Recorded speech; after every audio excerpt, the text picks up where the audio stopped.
নমস্কার বন্ধুরা, সবাই কেমন আছেন? নিশ্চয়ই ভালো আছেন। চন্দনা ফুড হাবে সবাইকে আরেকবার স্বাগত জানাই।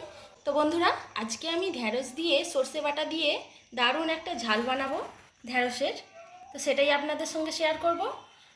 এখানে ঢ্যাঁড়সগুলো আমি এইভাবে নিয়ে নিয়েছি, এগুলো আমি এবার কেটে নেব। তো বন্ধুরা, ঢ্যাঁড়সটা কেটে নিয়েছি। আর ঢ্যাঁড়সের ঝালে দেবো বলে এখানে আমি আদা রসুন বাটা নিয়েছি, দুটো বড় সাইজের পেঁয়াজ কেটে নিয়েছি, দুটো টমেটো কেটে নিয়েছি, একটু টক দই নিয়েছি, আর এখানে পোস্ত আর সর্ষে বেটে নিয়েছি। কড়াই সর্ষের তেল দিয়ে দিলাম। প্রথমে আমি ঢ্যাঁড়সগুলো একদম ভালো করে ভেজে নেব। এখানে আমি 500 গ্রাম ঢ্যাঁড়স নিয়েছি।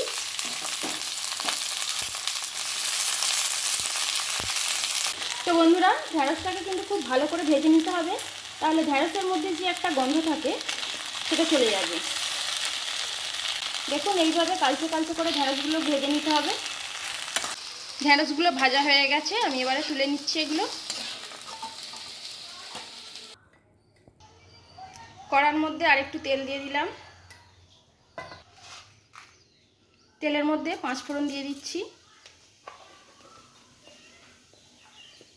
পেঁয়াজ কুচনো,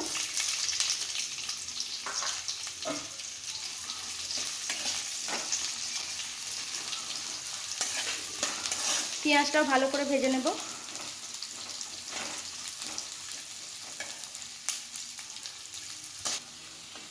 পেঁয়াজটা ভালো করে ভেজে নিয়েছি। এবার আদা রসুন বাটাটা দিয়ে দিচ্ছি। 1 চামচ আদা রসুন বাটা দিয়ে দিলাম। আদা রসুনটা দিয়ে ভালো করে একটু ভেজে নেব। তো বন্ধুরা, যারা আমার চ্যানেলের নতুন দর্শক, প্লিজ চ্যানেলটিকে সাবস্ক্রাইব করে আমার পাশে অবশ্যই থাকবেন। এবার টমেটো কুচিগুলো দিয়ে দিচ্ছি।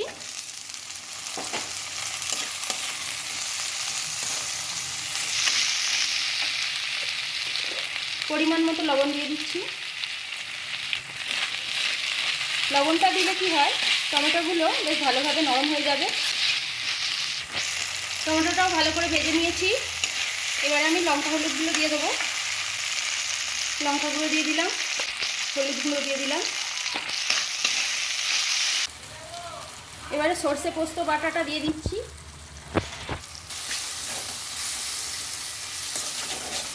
সর্ষে আর পোস্তটা দিয়ে বেশি নাড়াচাড়া করব না, হালকা করে নেড়ে নিলাম। এবারে জল দিয়ে দেবো। মশলাটা দিয়ে খুব সুন্দর একটা গন্ধ বেরিয়েছে।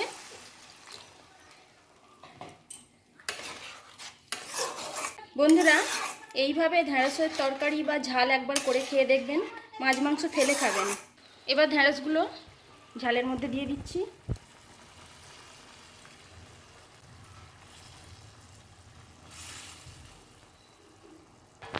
একটু চাপা দিয়ে দিচ্ছি সেদ্ধ হওয়ার জন্য।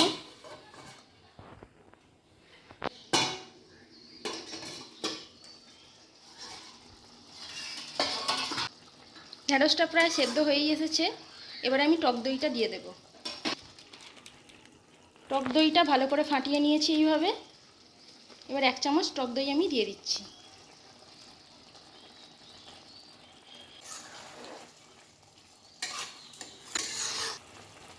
তো বন্ধুরা, ঢ্যাঁড়সের ঝাল একদম রেডি হয়ে গেছে। এইভাবে ঢ্যাঁড়স রান্না করলে ভাত বা রুটি যে কোনো দিয়েই কিন্তু ফাটাফাটি খেতে লাগবে।